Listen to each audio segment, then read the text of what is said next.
Fox News host Tucker Carlson peddling blatantly racist statements about Congresswoman ILhan Omar, who was born in Somalia. He calls her living proof that U.S. immigration laws are a danger to the country. She's calling him a racist fool.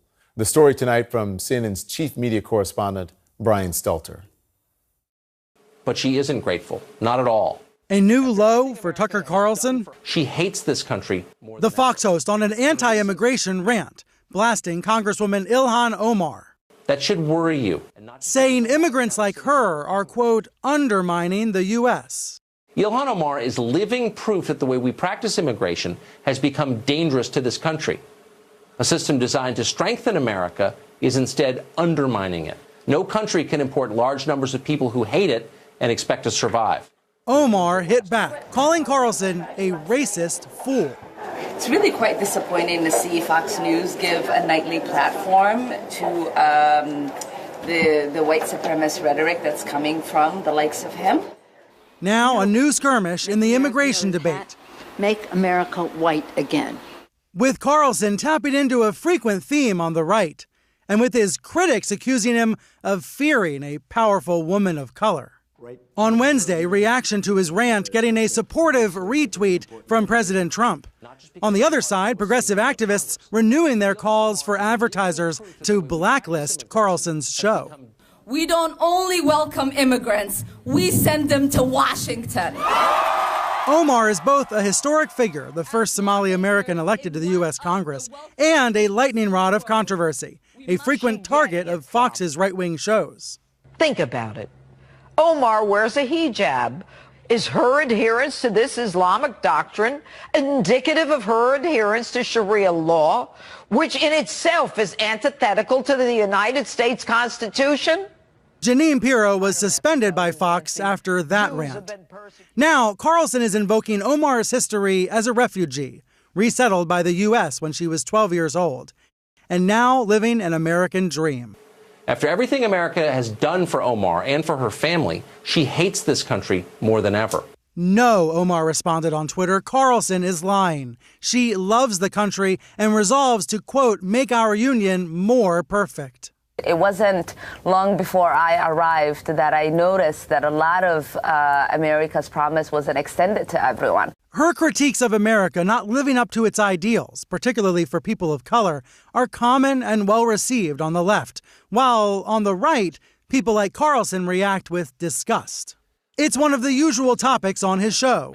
Democrats, he says, want you to believe America is an awful place.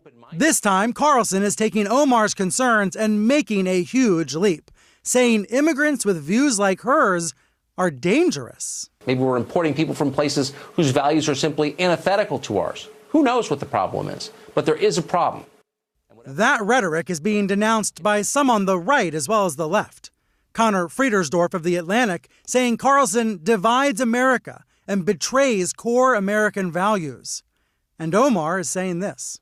Truly believe he is a racist fool who is quite weeping about the fact that we have an African-born member of Congress. Omar's message. And now he gets to call me a congresswoman. I'm sure pisses him off.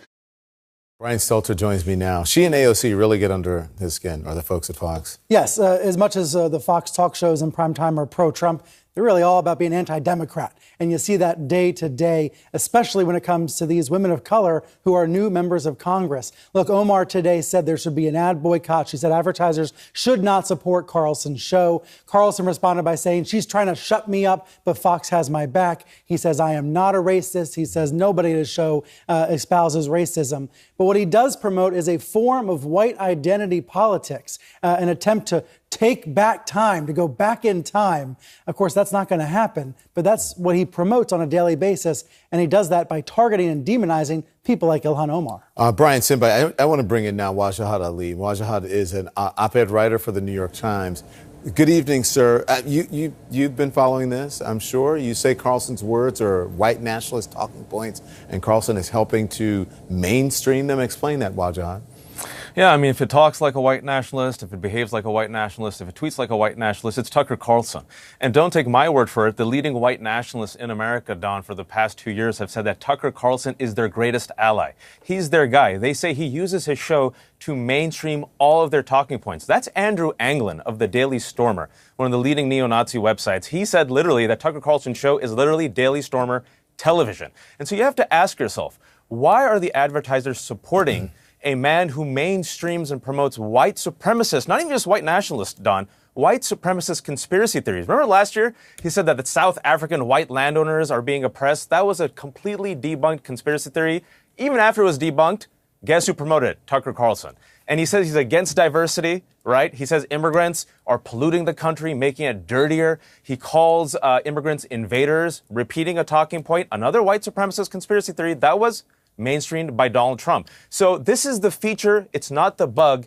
And I'm not being radical here in calling him out as a white nationalist. This is who he is. Just look at the words, look at his own clips, and then compare them to the talking points and rhetoric of leading white nationalists. But at the same time, exactly he also says he welcomes immigrants. He just wants them to like America, not hate America. So he's able to employ these rhetorical devices to say, I bring on the immigrants, let's bring in millions of people.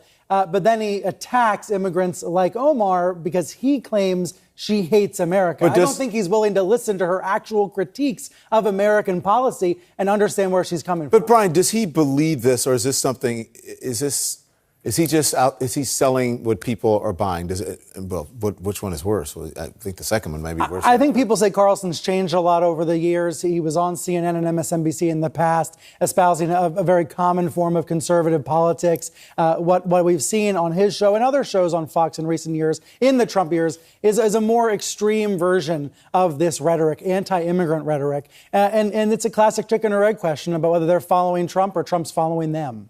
Don, may I just say this? I think we're giving him a pass because none of us are Ben Carson. We don't know what's in Tucker Carlson's heart. None of us are God. We just judge people based on their actions, their behavior, their rhetoric, right? And so if Tucker Carlson repeatedly shows you who he is for the past 2 years, if it was a one-off, we'd be outraged, but this is who he is consistently. And what he said about ILhan Omar is she represents people who come from places who have values that are antithetical to us. That is coded language, brown, dark people, Muslims who come from S-hole countries. That was a throwback to Donald Trump. And by the way, let's not forget that Tucker Carlson supported and defended Donald Trump's comments when he said we don't want people coming from S-hole countries. And so I think we in the media, we give Trump and Tucker Carlson and Laura Ingraham a pass. Like, do they really believe this? Or are they just saying it to, rally up their base? Does it really matter, Don? Because the detrimental effect is that it's dividing America. It's increasing racial hatred. And again, it's mainstreaming what was just 4 years ago. That's why I said the latter part, if he's just selling what people are buying, that's actually worse because then it's disingenuous. Because he knows better. Yeah. ILhan Omar called him a racist fool. She's not backing down, Wajahat. Do you think enough people on both sides of the aisle are standing up against his bigoted rhetoric? No, there aren't. I mean, Donald Trump retweeted it. Donald Trump in April retweeted a photo of ILhan Omar next to the burning towers. That got her death threats. Donald Trump retweeted Britain First, an extreme right-wing, anti-immigrant, anti-Muslim group. Remember those 3 tweets he did 2 years ago, those fake videos? And it took him like a year to bring them down. I don't know if he's even brought them down. And look at ILhan Omar, the West Virginia GOP, on GOP Day in the state capitol, had a huge poster, Don, of ILhan Omar next to the burning towers. So this has been deliberately promoted by the right-wing media infrastructure, both politicians and media personalities. And what I'll say is this. They are laundering their anti-immigrant, anti-Muslim talking points, and in Tucker Carlson's case, white nationalist talking points, through ILhan Omar. They're laundering it because they say, oh, look, we're just attacking her and her views. But who is she? A black Muslim woman who wears hijab and is a refugee. She becomes their piñata, and then they can just say, no, you're attacking our free speech. We're just attacking a Democrat who's allegedly progressive and radical. No, it's racist.